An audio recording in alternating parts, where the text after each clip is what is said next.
Stop. Actually stop right now, wherever you happen to be sitting or standing at this exact moment. Put down whatever you're holding, close whatever tab you are about to open next, put your phone face down for a second if you genuinely need to, and just sit with me here for the next few minutes. Fully present, not half here and half thinking about something else entirely, not planning your next task while pretending to listen. I don't say that to be dramatic, and I don't say it for effect. I say it because what I'm about to tell you only actually works if you let it land completely, instead of half listening while you fold laundry or scroll something else in the background.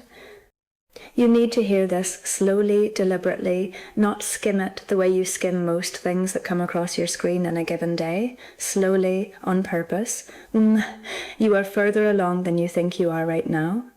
I know that sentence sounds like something printed on a mug in a gift shop, easy to dismiss, easy to scroll past without letting it actually mean anything.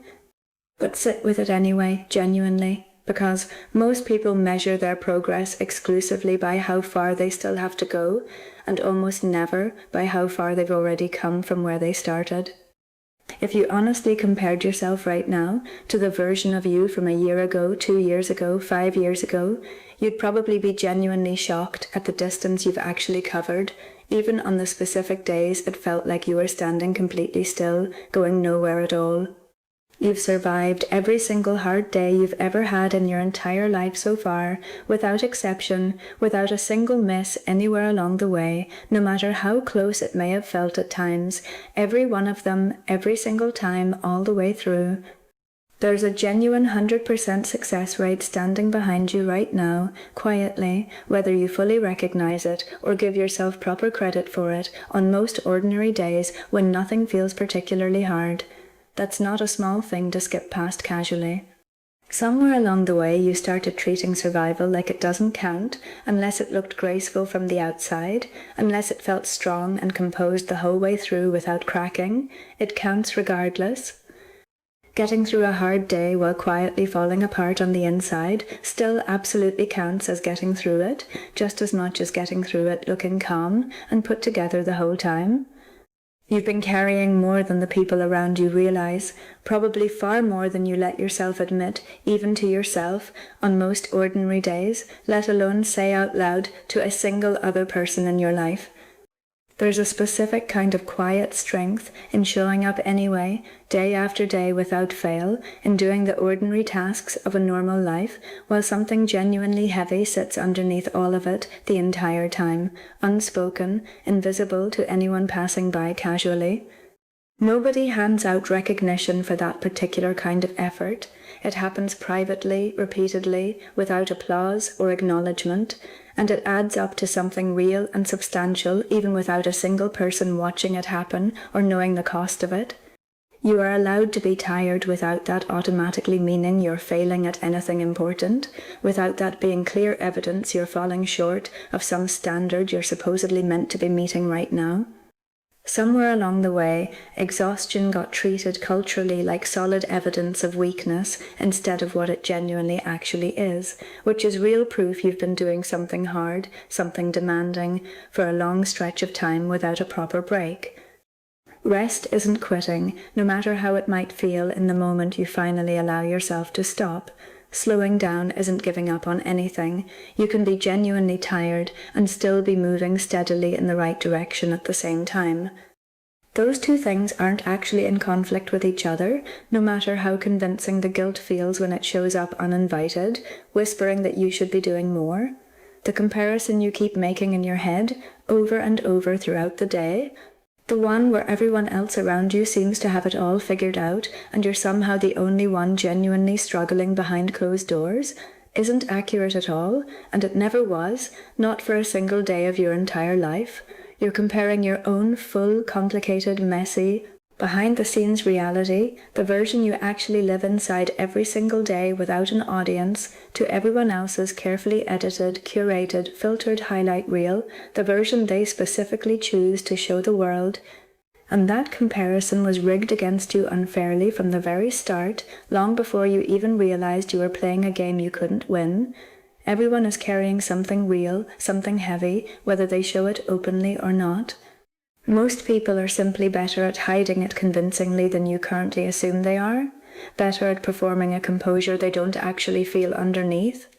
You don't have to have the whole plan figured out today, or this week, or even this entire year, no matter what pressure you're currently feeling to have it all neatly mapped out already like everyone else seems to. Somewhere you picked up the mistaken idea that not knowing exactly where you're headed automatically means you're behind, means you're doing something fundamentally wrong, compared to people who seem certain and settled about their exact direction in life. Certainty is genuinely rarer than it looks from the outside, rarer than most people ever admit publicly. A lot of people who seem to have it all figured out are simply better at projecting confidence outwardly than you are, not actually further along in truly knowing where they're headed or why. Whatever mistake you're still replaying in your head on repeat, over and over, the one that shows up uninvited at the most inconvenient moments possible, right when you're trying to fall asleep or focus on something else important entirely, doesn't define the whole of who you actually are as a person, not even close. One chapter isn't the entire book, no matter how loudly that one chapter has been shouting lately. You're allowed to have made a real, genuine mistake, even a significant one, and still be someone worth trusting, worth loving, worth taking seriously going forward from here. Growth was never about pretending the mistake didn't happen, erasing it from the record entirely. It's about letting it gradually stop being the loudest, most defining thing about you until it becomes just one part of a much bigger, more complete story. You are not behind schedule, no matter how strongly it might feel that way some mornings when you compare your life quietly to everyone else's around you, scrolling through their updates. There is no universal clock that everyone else is somehow on together, ticking in perfect sync, that you're somehow running late for or falling behind on in some way that actually matters.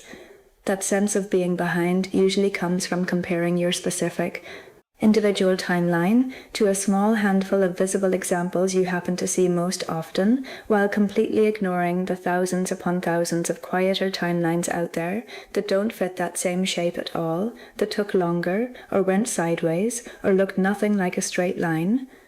Your life doesn't need to match anyone else's exact pace or sequence to still be genuinely, legitimately on track for you specifically.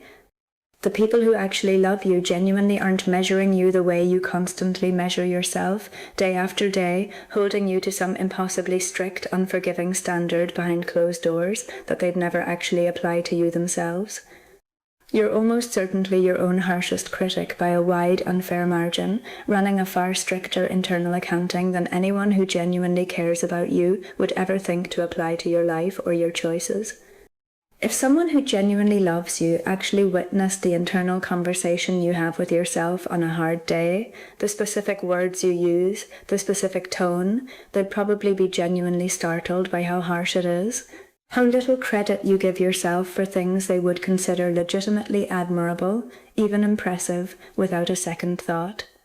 You've already gotten through your hardest day so far, whatever that specific day looked like for you personally, whatever it involved, however far in the past it happened to be. Whatever it was, wherever it happened, however long ago it took place in your life, you made it all the way to the other side of it eventually, one way or another, even if the getting through wasn't pretty or graceful in any visible way to anyone watching. That's real evidence. Genuine and completely undeniable evidence that you have more capacity inside you than you currently believe you do on your hardest, darkest days, and that capacity doesn't simply disappear or reset itself back to zero just because the next hard thing that comes along happens to look completely different from the last one you already survived and got through. It's okay if today wasn't a good day, or if this whole week hasn't been a good one either, or if this entire month has felt like one long, exhausting uphill climb, without much visible progress to actually show for all that effort. Not every single day has to be a good one, a productive one, a meaningful one by some external measure someone else set for you. You're allowed a day where absolutely nothing gets accomplished on your list, where you simply survive it and that alone is genuinely enough, where the only real win of the entire day is that you're still here at the end of it, still breathing, still showing up tomorrow. That's not failure by any honest definition. That's simply what being human actually looks like sometimes, and pretending otherwise, pretending every day needs to be a win, only adds unnecessary weight to something that's already heavy enough on its own without the added pressure. You are worth more patience than you're currently giving yourself, more grace than you'd probably ever think to extend to yourself without someone else prompting you to first. If a close friend came to you with exactly the situation you're in right now, today, the same struggles, the same setbacks, the same frustratingly slow progress that feels invisible on most ordinary days, you'd probably be gentle with them without even having to think twice about it.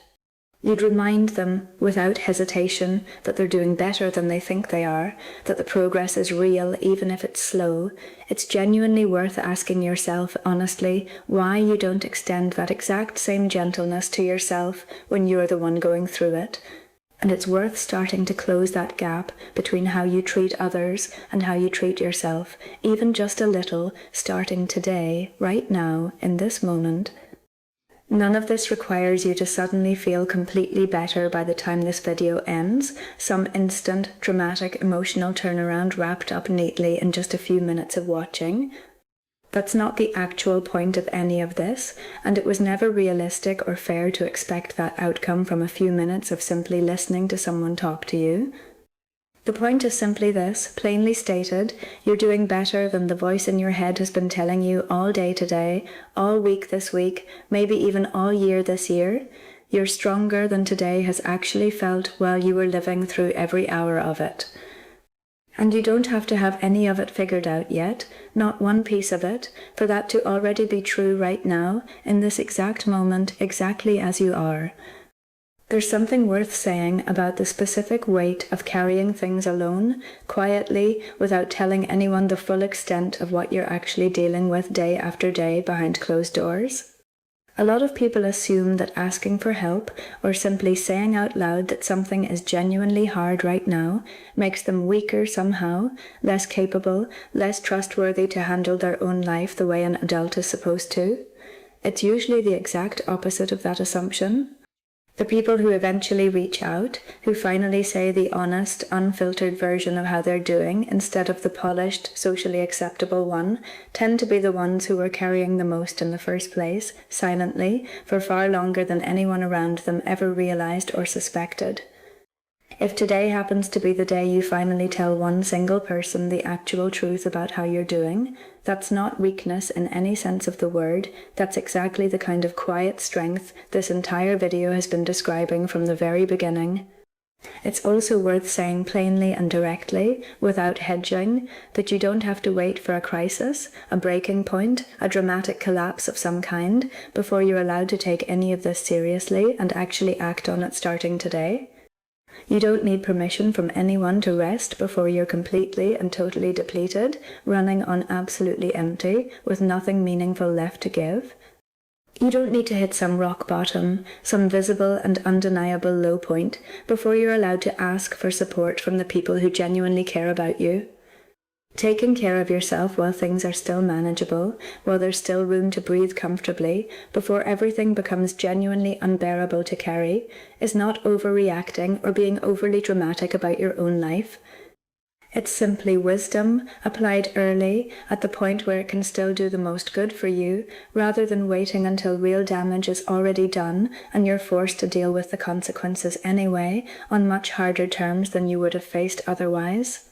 There's a version of you a few years from now, looking back on exactly this moment, this exact day you're currently living through right now, and it's genuinely worth thinking honestly about what that future version of you would want you to know right now, in this moment, before any of it plays out. They'd probably tell you that the thing you're currently stressed about, the thing keeping you up at night lately, worked itself out eventually in some way you couldn't have possibly predicted from where you're standing today, in this exact spot. They'd probably tell you that you were more capable than you gave yourself credit for at the time, more resourceful, more resilient, that the fear itself turned out to be considerably bigger and louder than the actual outcome ever was. That future version of you already exists, in a real sense, waiting quietly on the other side of whatever you're currently walking through right now, and they're genuinely rooting for the version of you sitting here right now, listening to every word of this. It's worth naming, too, that showing up for small things matters just as much as showing up for big ones, even though it rarely feels that way in the moment you're actually living through it. Getting out of bed on a genuinely hard morning when everything in you wants to stay under the covers. Answering a message you didn't have the energy to answer, but did anyway. Making a simple, ordinary meal instead of skipping it entirely because cooking felt like too much that day.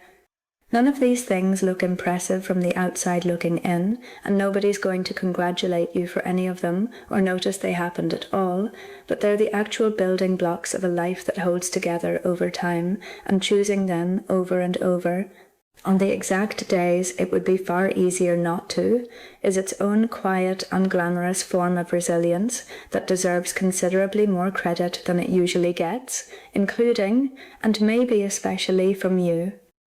You don't need a complete transformation to be worth something right now, today, exactly as you currently are, flaws and all, unfinished and imperfect. There's a common trap a lot of people fall into where they believe their worth is somehow on hold, suspended, until they've fixed everything about themselves, improved everything, become some finished, polished, fully arrived version of who they're supposed to be eventually. That's not how it actually works in real life, and waiting for that finished version means postponing your own worth indefinitely for a moment that may never actually arrive in the exact way you're picturing it in your head right now. You're allowed to be a work in progress and still be someone genuinely worth caring about, worth respecting, worth taking seriously, today, exactly as you are right now, unfinished and still becoming.